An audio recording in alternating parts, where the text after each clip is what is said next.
কবরে ঢোকার পরে মাইয়াতকে রেখে চলে গেল, ফেরেশতারা এসে বলবে তোর রবকে, বা আরো যে প্রসেড আপনারা জালসা জুলুসে শুনেছেন। আচ্ছা এ কে রে ভাই? এ বলছে যে তুই মুসলমান কিনা, জমি দিতে পারবি কিনা, তুই কে? হু আর ইউ ম্যান? মুসলমানরা যদি একবার জেগে যায়, এ ভাই যারা বলছে হিন্দু মুসলমান করছে তাদেরকে বলে ডাক্তার নিয়ে আয়, নিয়ে আয় ডাক্তার, কাট কলিজা, চিরে দে বুক, কলিজাটা বার করে দেখ। শ্যামল বাবু, তোমার বাপের নামে আমার নামে কোনো, আমার হৃদয়ে কোনো বিদ্বেষ নেই। আমরা হিন্দু মুসলমান করি না, আমরা হৃদয়ে জায়গা দেওয়ার নাম মুসলমান। প্রত্যেকটা জাতিকে হৃদয়ে নিয়ে, বুকে নিয়ে বসবাসকারীর নাম মুসলমান। এই মুসলমানকে যারা হৃদয়ে নিয়ে থাকে, যদি মনে করে সেই লোকগুলো যে হৃদয়ে জায়গা পেয়েছি, মাথায় উঠে যাব আর উঠে একটু নাচবো, ছি ছি রে ননিছি, তাহলে বলে দি হৃদয় অবধি থাক ভাই, হৃদয় অবধি থাক, মাথায় উঠার চেষ্টা করিস না, নাহলে মারবো এমন জিক সমুদ্রের।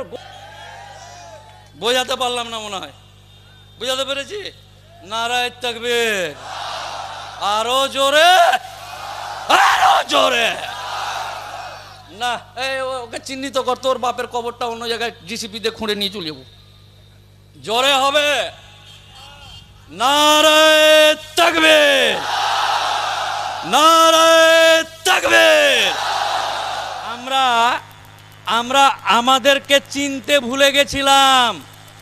আরে আমরা তো নবাবের লোকজন। আমরা ভাবলাম 3 তালাক পাস করে থেমে যাবে, 3 তালাক পাস করে থেমে যাবে, এই করে থেমে যাবে। আর একটু চুলকালি চুলকা, এবার চুলকাতে আবার আমরা ভেবেছিলাম যে একটু এদিক ওদিক করে মনে হয় থেকে যাবে, ঠিক আছে থাক, এই জয়নাল তুই তোর মতো চল, মফিজুল তুই তোর মতো চল।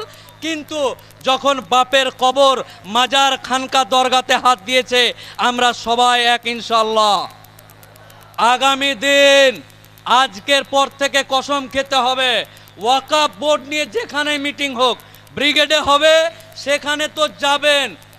মেয়ে ছেলে, বেটা বউ, বেটি জামাই, ফুপা ফুপি, কালা কালি যা আছে সবাইকে নিয়ে অনুষ্ঠানে হাজির হয়ে, সমাবেশে, বিক্ষোভে হাজির হতে হবে।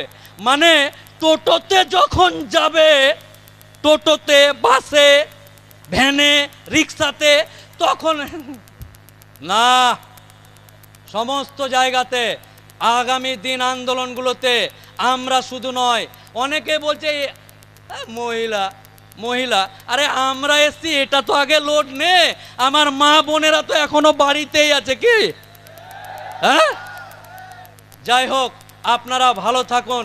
আগামী দিন এটা নিয়ে যেখানেই প্রোগ্রাম হবে, আপনাদের সবাইকে জোরহাত করে বলছি, আমি আপনার জাতের, আপনার কওমের, আমার মায়ের পেটের ভাইয়ের মতো ভাই যারা আছে, তাদের সবাইকে বলছি, ভাই কাজ বাদ দিয়ে, দোকানদারি বাদ দিয়ে, আরে কবরটাই দিতে পাবি না তো যা দোকানদারি করে করবি কিরে ভাই? হ্যাঁ, আজব কথা।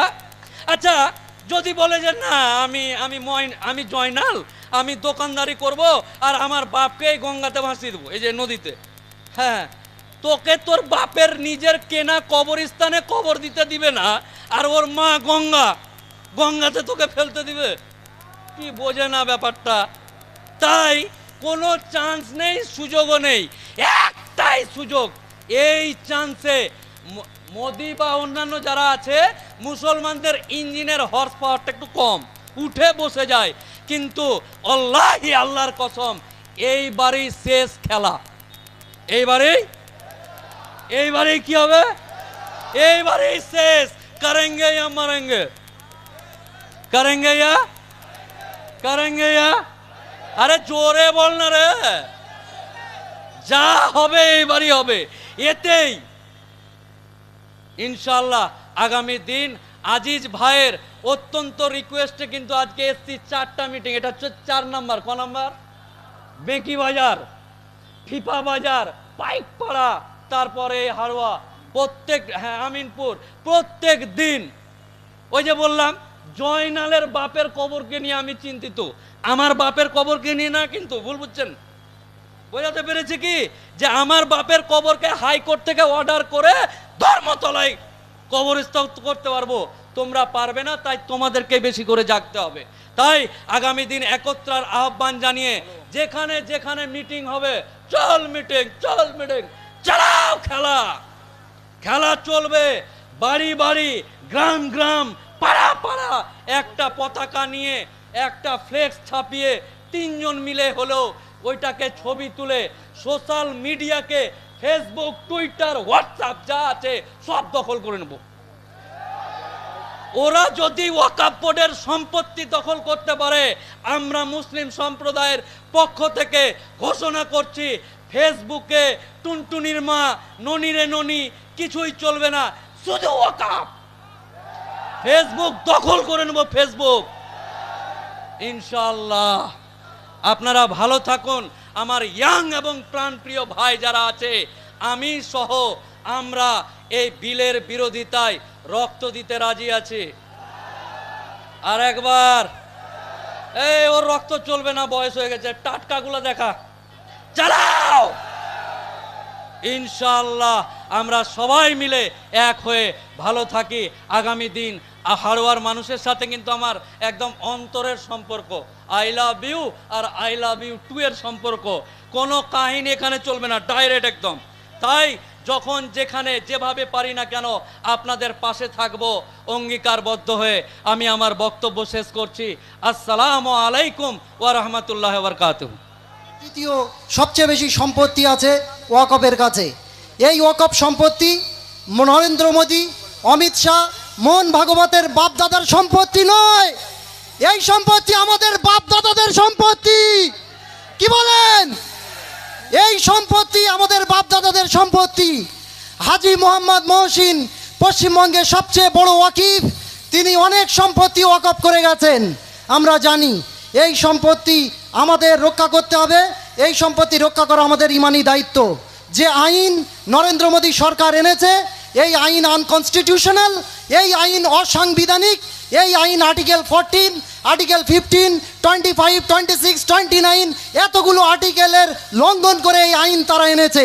এই আইনকে আমরা মানি না, মানব না। এই আইন মানি না, মানব না।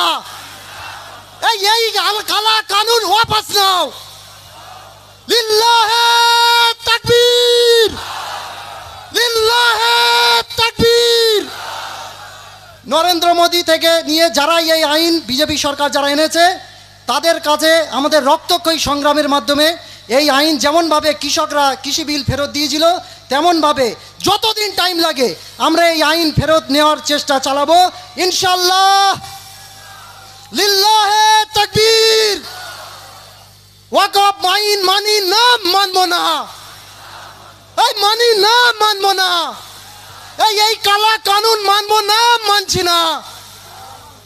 অসংখ্য ধন্যবাদ সবাইকে জানাই। সবাইকে আবারও সালাম, আসসালামু আলাইকুম রহমতুল্লাহ।